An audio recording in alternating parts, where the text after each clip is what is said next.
नमस्कार, मी डी.टी. आंबेगावे, मुख्य संपादक सत्य पोलीस टाइम्स। सामान्य जनतेचा आवाज बुलंद करण्यासाठी सत्य पोलीस टाइम्स या चॅनेलला आत्ताच सबस्क्राइब करा। खरं तर ज्याचा उल्लेख चंद्रकांत दादांनी या ठिकाणी केला, प्रदीप आपणही केला, रातवडकर सरांनी या ठिकाणी केला, इतर सर्व वकील साहेब आपणही केला। मला एका गोष्टीचं निश्चितपणाने अभिमानी वाटतो, आनंदी वाटतो, समाधानी वाटतं की फार क्वचित असे उमेदवार असतात, फार क्वचित, की ज्यांनी निवडणुकीचा फॉर्म भरायच्या आधीच एक वातावरण असं त्या निमित्ताने तयार झालेलं असतं की ज्या वेळेला आपण प्रचाराला जात असतो त्यावेळेला ते म्हणतात की तुम्ही निवडून तर येणारच आहे, पण आम्हाला मतदान करायचं। पण हे फक्त त्या उमेदवाराचं श्रेय नसतं। आज मी महायुतीचे उमेदवार म्हणून निवडणुकीला सामोरं जाते। मी स्वतःला खरं तर भाग्यशाली समजते की 2019 मध्ये मी आमदार झाली, राज्यमंत्री, पालकमंत्री म्हणून काम करण्याची मला संधी मिळाली, पण कॅबिनेट मंत्री म्हणून सुद्धा या 1.5 वर्षाच्या कालावधीमध्ये काम करत असताना फार क्वचित असे मंत्री असतात ज्यांना मुख्यमंत्री आणि दोन्ही उपमुख्यमंत्र्यांचं समान मार्गदर्शन मिळतं। मी अख्ख्या मंत्रिमंडळामध्ये खरं तुम्हाला सांगते अशी एकमेव मंत्री असेल की मी तिघांनाही अतिशय समान अधिकारातून कधी संपर्क केला की नाही हा शब्द तरी त्यांच्या तोंडून आला नाही। आज जे काही काम विभागाच्या माध्यमातून मला करता आलं, आज आपल्या महायुतीच्या सरकारच्या माध्यमातून सर्वात मोठी योजना कुठल्याही विभागाला ते देऊ शकले असते राबवण्यासाठी। आणि आज तसं पाहायला गेलं तर संबंध मंत्रिमंडळामध्ये सर्वात कमी अनुभवी, सर्वात कमी वयाची आणि एकमेव महिला मंत्री। आणि साधारणपणे महिला असली की सगळ्यांचं हे असतं की अरे हिला प्रशासनाचा आवाका किती असेल किती नाही। आणि इतकी मोठी योजना ज्या वेळेला विभागाचा मी पदभार स्वीकारला त्यावेळेला विभागाचं बजेट होतं 4,500 कोटी, आज विभागाचं बजेट आहे 52,500 कोटी। कधीही तिघांपैकी कोणी हा विचार नाही केला की हिला हे झेपेल की नाही, हिच्या खात्याच्या माध्यमातून नाही तर दुसऱ्या खात्याच्या माध्यमातून आपण ही राबवली का, असा कधी विचार आला नाही। मला तो प्रस्ताव ठेवण्याची संधी मिळाली, मला आज ती योजना राबवण्याची संधी मिळाली। आणि हा फक्त एकट्या अदिती वर्धा सुनील तटकरेचा मान नाही, तर हा श्रीवर्धन विधानसभा मतदारसंघाचा, हा रायगड जिल्ह्याचा मान। आणि तुमच्या सर्वांच्या आशीर्वादातून आज निवडणूक लढवत असताना मी त्याही दिवशी मतमोजणी झाली त्याही दिवशी मी वकील साहेब बोलली की हा एकट्या उमेदवाराचा विजय नाही तर हा महायुतीचा विजय आहे। पण तुम्ही सगळ्यांनी एकजुटीने जर काम केलं नसतं तर वेगवेगळ्या पद्धतीनं वातावरण निर्माण करण्याचा प्रयत्न ह्याही वेळेला केला। लोकसभेच्या वेळेला आपण पहिल्यांदाच एकत्रित निवडणूक लढवत होतो, त्यामुळे स्वाभाविकरित्या आम्हालाही माहिती होतं की थोडं कमी जास्तीपणा राहणार, कारण आपण इतके वर्ष स्थानिक पातळीवर एकमेकांसोबत संघर्ष करत आलेलो आहोत। त्याच्यात काही चूक नाहीये, प्रत्येक पक्षाची वेगवेगळी राजकीय वाटचाल असते, वेगवेगळी भूमिका असते, प्रत्येकाला वाटत असतं की आपला स्थानिक पातळीवर उमेदवार निवडून यावा आणि आपण प्रत्येक जण आपापला पक्ष वाढवण्याच्या दृष्टिकोनातून राजकीय लढत स्थानिक पातळीवर एकमेकांसोबत देत असतो। पण ज्या वेळेला पक्षाचे आदेश आपल्याला येतात त्यावेळेला त्या आदेशाचं पालन करून खऱ्या अर्थानं आपण काय करू शकतो याचं उदाहरण आज श्रीवर्धन विधानसभा मतदारसंघाने दिलेलं आहे। काल सुद्धा आमचे नेते आदरणीय दादांना भेटली, काल फडणवीस साहेबांची आणि माझी भेट झाली, काल तटकरे साहेबांची आणि एकनाथ शिंदे साहेबांची सुद्धा भेट झाली। आणि आम्ही त्यांना आवर्जून सांगितलं की आमचे कार्यकर्ते आणि पदाधिकारी जितके तोडीतोड मेहनत आणि काम करत होते तितक्याच बारकाईनं आज शिवसेनेचे असतील, भारतीय जनता पक्षाचे असतील, इव्हन आरपीआयचे पण जिथं कार्यकर्ते आहेत त्यांनी त्या पद्धतीनं काम केलं। कुणी मला पूर्ण निवडणुकीमध्ये मला असं कधी वाटलं नाही की मी राष्ट्रवादी काँग्रेस पक्षाचे उमेदवार, हे वैशिष्ट्य आहे कुठल्याही उमेदवारासाठी की कधी मला एकदा वाटलं नाही की मी फक्त राष्ट्रवादी काँग्रेस पक्षाची उमेदवार आहे तर माझी निशाणी फक्त घड्याळ आहे। तितकं तोडीसतोड दोन्ही आमच्या मित्र पक्षांनी काम केलं, आरपीआय आणि इतर मित्र पक्षांनी काम केलं आणि त्यातून आपण आज हे यश मिळवू शकलो। अनेक जण म्हणायची की 93,000 काही तुम्हाला गेल्या वेळेला मतदान होतं, तटकरे साहेबांना लोकसभेला 88,000 होतं, तुम्ही 88,000 वरून 93,000 जरी गेलात तरी भरपूर झालं, अशी बरीच जण म्हणायची। आम्ही आदल्या रात्री पण किती 2-2:30 वाजेपर्यंत आम्ही बसलो होतो। आम्ही प्रत्येक एक शेवटी उमेदवार म्हणून काय 1,62,000 मतं पडली आहेत, ती काय आपण टाकलेली नाहीत, मतदारांनी शेवटी टाकलेली आहेत। त्याच्यामुळे वेगवेगळे विचार उमेदवार म्हणून आपल्या मनामध्ये येत असतात. प्रत्येक जण वेगवेगळ्या पद्धतीनं बोलत असतं. कुठूनही कॅल्क्युलेशन केलं तरी आपण निवडून येतोय ही बाब जरी किती असली तरी सगळ्यांचं लक्ष लागलेलं असायचं की मताधिक्य किती.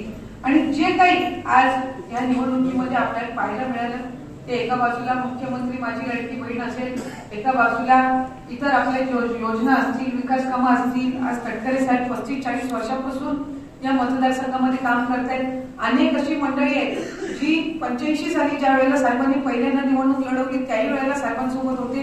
92ला साहेब जिल्हा परिषद अध्यक्ष झाले त्यावेळेस पासूनची सोबतची मंडळी आहे. 95 पासून अगदी आतापर्यंत अनेक मंडळींनी साहेबांसोबत काम केलं. हे सर्वांचे सुद्धा आशीर्वाद आणि मेहनत आहे. पण त्याचबरोबर कुठं ना कुठंतरी आपल्यामध्ये विरोधकांची कुठे ना कुठेतरी त्यांना शेवटपर्यंत असं वाटायचं की ह्यांचं कुठेतरी काहीतरी नाही का बिघडेल आणि मग त्यातून आपल्याला कुठेतरी संधी मिळेल. ती संधी कधीही मित्र पक्षांनी दिली नाही हे मित्र पक्षांचं वैशिष्ट्य आहे. आणि ही गोष्ट आज शेवटी उमेदवार म्हणून फार या गोष्टीला महत्व असतं. कारण त्या उमेदवाराचं मानसिक स्वास्थ्य किती स्थिर राहतं हे मित्र पक्ष आणि महायुतीच्या सगळ्या याच्यावर अवलंबून होतं. मी प्रत्येक गावामध्ये, प्रत्येक वाडीमध्ये, प्रत्येक वस्तीमध्ये गेली. आपण सगळ्यांनी एकत्रितपणाने प्रचार केला. प्रत्येक गावामध्ये जात असताना आम्ही अगदी काउंटिंगला सुद्धा माझ्या काउंटिंगचे जेवढे एजंट होते त्याच्यामध्ये राष्ट्रवादीचे जेवढे होते तेवढे शिवसेनेचे पण आणि तेवढेच भारतीय जनता पक्षाचे सुद्धा आज काउंटिंग एजंट म्हणून तिकडे होते. एक एक पेटी आमची जशी फुटत होती. आम्हाला पाचघरची झाली. मी पहिलं यांना सांगायला आली आणि ती दुसऱ्या टेबलला होती. मी पहिल्या यांना सांगायला आले पाचघरची. कारण आपल्याला माहिती होतं की कुठं आपण शेवटी आपण एकत्रितपणाने तिथं प्रचाराला फिरलेलो होतो. ज्या वेळेला म्हणजे एक चरेश बुद्रुकचं आम्हाला माहितीच होतं. आम्ही धरून चाललेलो होतो. उसरची ज्या वेळेला आली तर गेल्या वेळेला आपली जिथं जिथं आपण माहितीच राहिलेलो होतो. ज्याच्या टेबलवरती यायची आम्ही एकमेकांना तिथं संगत आम्ही एकमेकांसोबत असायचो. त्यामुळे अतिशय चांगल्या पद्धतीच्या वातावरणामध्ये आज आपण ही निवडणूक लढवू शकलो. आपण चांगलं मताधिक्य मिळवू शकलो आणि हे आपल्या सर्वांच्या एकजुटीचं कुठे ना कुठेतरी हा जो रिझल्ट आहे तो आपल्याला पाहायला मिळाला. अनेक वेगवेगळ्या पद्धतीचे राजकारण करण्याचा प्रयत्न करण्यात आला पण त्याला कोणीही बळी न पडता आपण सगळ्यांनी सामाजिक लेवलला सुद्धा सगळ्यांनी विकासात्मक दृष्टिकोनातून आपण सगळ्यांनी साथ दिली. ही गोष्ट फार महत्वपूर्ण आणि मोलाची आहे. कारण प्रयत्न अनेक करण्यात आले. आज निवडणूक ही झालेली आहे. अनेकांना असं वाटत असेल की आज लगेचच हे का आल्या. शेवटी आम्ही निवडणूक रिझल्ट लागला. प्रत्येक तालुक्यामध्ये मिरवणूक वगैरे सगळं झालं. आज तळ्यासारख्या आपल्या तालुक्यामध्ये 12,500चं हे त्याच्या उमेदवारासाठी सुद्धा नक्कीच एक अतिशय त्यांच्या राजकीय जीवनातली एक महत्वपूर्ण बाब आहे. मी या तालुक्यामध्ये 2009 सालापासून प्रचार करते. आपली ग्रामपंचायत असली, जिल्हा परिषद असली, पंचायत समिती असली, नगरपंचायत असली, खासदारकी असेल, आमदारकी जे पण. त्यामुळे आम्ही नेहमीच आपण सगळे सक्रिय एकमेकांसोबत असतो. आपल्याला हा तालुका विकासात्मक दृष्टीने पुढे न्यायचा आहे.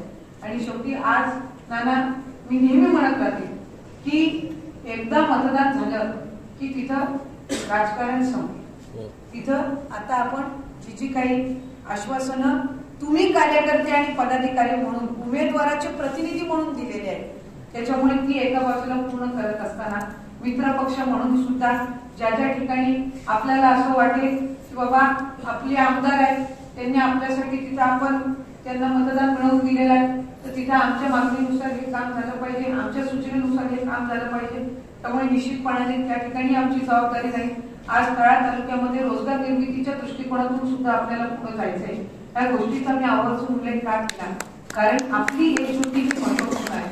ज्या वेळेला आपण पुढे मागत एक चांगला उद्योग किंवा प्रकल्प तळा तालुक्यामध्ये आणू त्यावेळेला तो तालुक्याला पुढे नेणारा असेल. अशा वेळेला सुद्धा आपण सगळ्यांनी विकासात्मक दृष्टीने दृष्टीने आपण एकत्रितपणाने काम केलं पाहिजे. या सगळ्या गोष्टी आणि एकदा मतदान झालं आपल्याला लीड मिळाला. आता आपली जबाबदारी आधीच्या तुलनेमध्ये दुपटीने वाढलेली आहे. त्याच्यामुळे जिथे जिथे आपण कमी पडलो तिथे तिथेही आपण काम करू. असं काय हे नाही की बाबा इथं आम्हाला 200च मताधिक्य मिळणार होतं तिथं 150च मिळालं तर ते काय लोकांनी शेवटी आपापल्या पद्धतीने प्रत्येकाने प्रयत्न केलेले आहेत. आपल्या पद्धतीने आपल्याला त्यांनी मताधिक्य दिलेला आहे, साथ दिलेली आहे, आशीर्वाद दिलेले आहे. आज माझ्या माता भगिनी तर दिवस रात्र प्रचारामध्ये फिरायच्या. सगळ्या माझ्या महिला पदाधिकारी असतील, खाली गावातल्या कार्यकर्त्या असतील, प्रत्येक घरामध्ये जाऊन आज पॅम्पलेट पोहोचवून त्यांना मतदान करण्यासाठी, म्हणजे महायुतीच्या काही आज शिवसेनेचे असतील, भारतीय जनता पक्षाचे असतील, एक गोष्ट आपणही राष्ट्रवादी काँग्रेस पक्ष म्हणून समजून घेतली पाहिजे.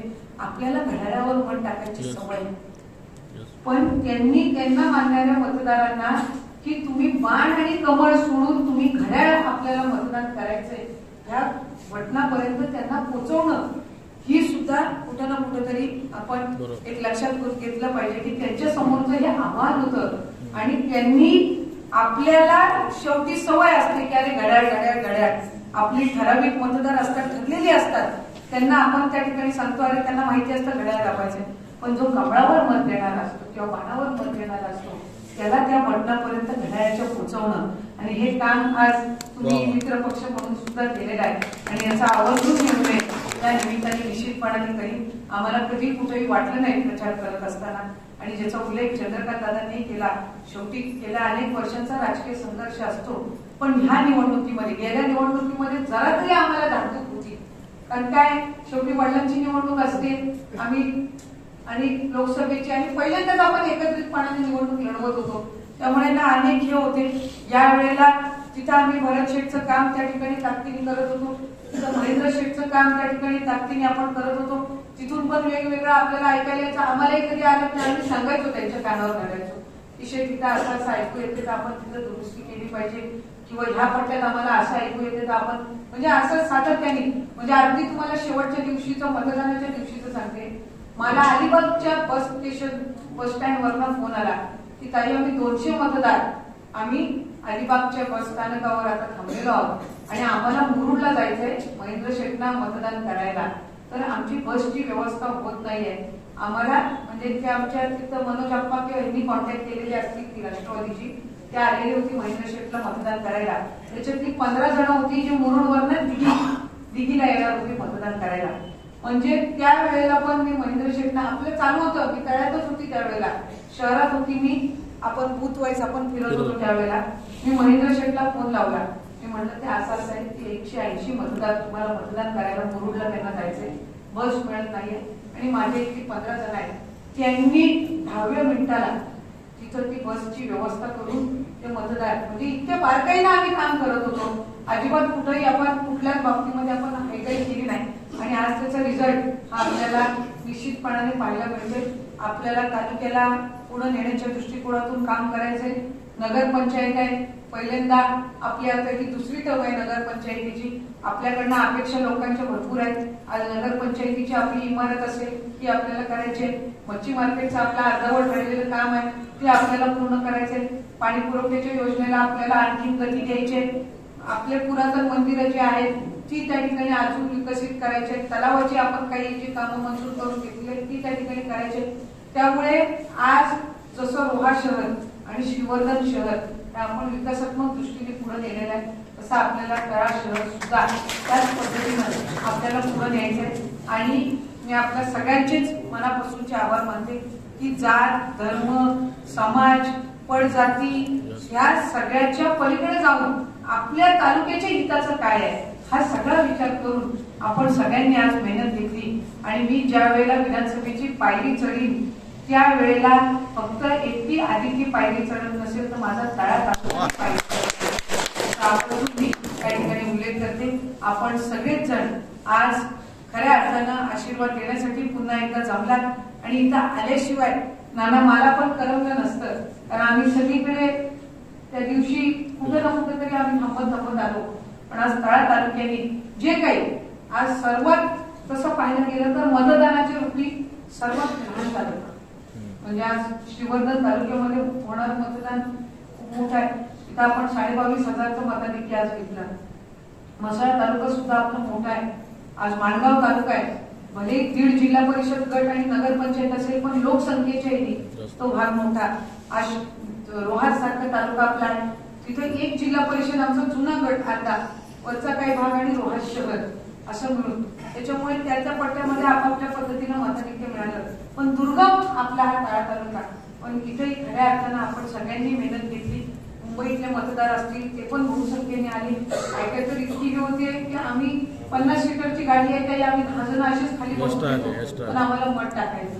म्हणजे हा जो उत्साह आहे हा फार कमी यांना मिळत असतो आणि याची जाणीव कुठं ना कुठेतरी त्या उमेदवारांनी ठेवणं सुद्धा गरजेचं आहे. आणि मला माझ्या आयुष्यातला आता जवळपास 15-1 वर्ष कार्यकर्ता म्हणून मी काम केलं पक्षाची. 17 पासून निवडणुकीच्या राजकारणामध्ये.